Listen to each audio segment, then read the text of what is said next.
Allah Subhanahu wa Ta'ala yang telah melimpahkan beberapa kenikmatan, kerahmatan kepada kita semua, sehingga alhamdulillah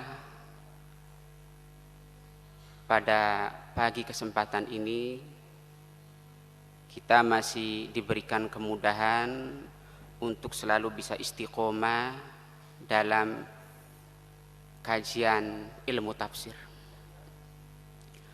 Mudah-mudahan kita digolongkan oleh orang yang dimudahkan oleh Allah dalam memahami Al-Quran, dan tidak cukup berhenti di situ, tetapi sampai mengamalkan. Itu yang paling terpenting.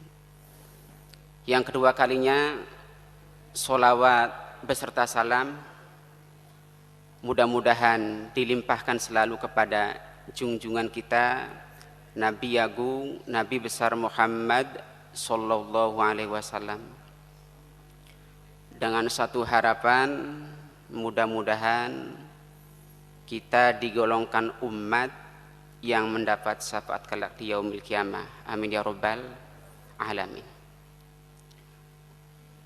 Para bapak, para ibu, hadirin hadirat rahimakumullah,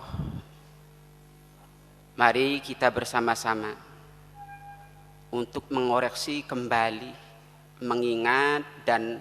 mengingat sekaligus menghitung terhadap betapa besar karunia atau nikmat yang diberikan kepada kita. Dan sudah selayaknya kita sebagai seorang hamba harus berusaha meningkatkan mutu syukur kita, meningkatkan kualitas syukur kita kepada Allah Subhanahu wa Ta'ala. Karena ada satu hikmah yang dinyatakan oleh Syekh Ibnu Athaillah As-Sakandari dalam hikamnya mengatakan, man lam yashkurin ni'am faqad ta'arrada li zawaliha wa man syakaroha faqad qayyadaha biqoliha. Artinya, kalau kita kepengen kenikmatan ini selalu meningkat, kenikmatan ini selalu ada dalam diri kita, selalu update, maka persyaratannya adalah kita harus mampu merespon terhadap nikmat-nikmat yang diberikan oleh Allah. Maka dalam hal ini Al-Quran menyatakan, la in syakartum la azidannakum wa la in kafartum inna azabi lasyadid. Ketahuilah bahwasanya ketika seorang hamba mampu untuk merespon terhadap nikmat-nikmat Allah yang diberikan, maka sesungguhnya pada hakikatnya adalah hamba tersebut adalah untuk mempertahankan nikmat yang sudah diberikan oleh Allah, plus ada jaminan untuk tambahan nikmat. Tetapi sebaliknya, bagi orang-orang yang tidak mampu untuk merespon terhadap nikmat Allah, dan bahkan sangat miris apabila kenikmatan itu digunakan untuk kemaksiatan, maka jelas-jelas orang tersebut berarti akan menghadapi kehancuran, akan kehilangan tentang kenikmatan.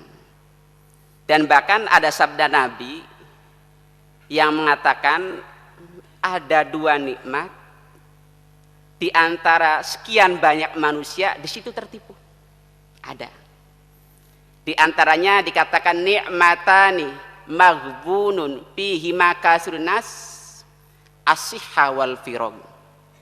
Ada dua hal nikmat yang dimana manusia ini pada terlena dengan dua nikmat tersebut. Apa? Yang pertama as-sihha, nikmat kesehatan. Betul, kita ini sering kalau mendapat kesehatan kita lupa dengan Allah. Kita sering kadang kesehatan ini digunakan untuk hal-hal yang tidak punya nilai sama sekali, baik bersifat duniawi ataupun ukhrawi lebih-lebih. Itu banyak sekali manusia terlena terhadap nikmat sehat. Sehingga kalau seorang hamba yang betul-betul kenal betul tentang nikmat Allah, maka dia tentu akan dipergunakan mau dipergunakan nikmat di arah kemana? Tentu untuk ditingkatkan dalam hal ibadah.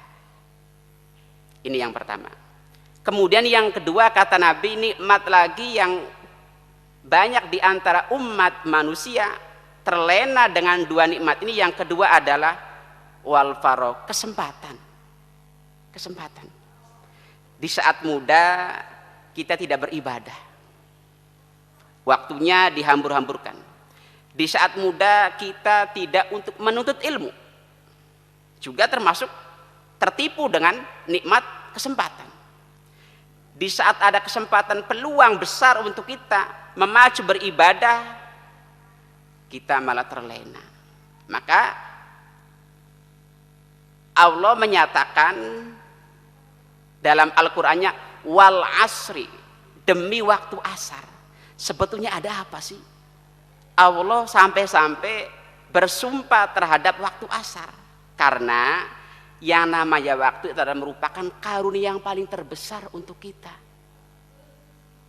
Jadi di saat kita dalam keadaan sehat, maka gunakan waktu kita ayo untuk meningkatkan kualitas ibadah, untuk meningkatkan ketakwaan, untuk meningkatkan sodako dan seterusnya.